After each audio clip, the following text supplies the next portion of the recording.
In this video, I'm going to show you how to rename your username on Windows 11. If you find this video helpful, please consider to like this video and subscribe to my channel.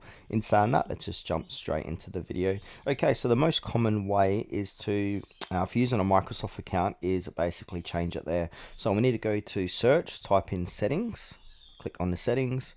Then from here on the left hand side, look for accounts.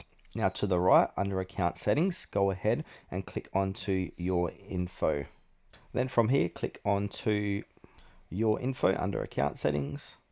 Now you can see my account name is here, Tutorial Wiz, so I want to go ahead and change that. Now we need to click on to where it says manage my account. So it's going to open up a web page here. So basically you want to sign in on this web page. So go ahead and click on sign in.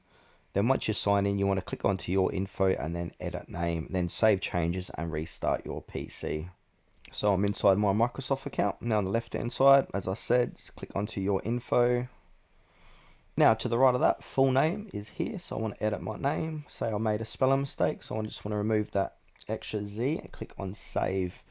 And then from there, go ahead, save changes and restart your PC for those new changes to take effect.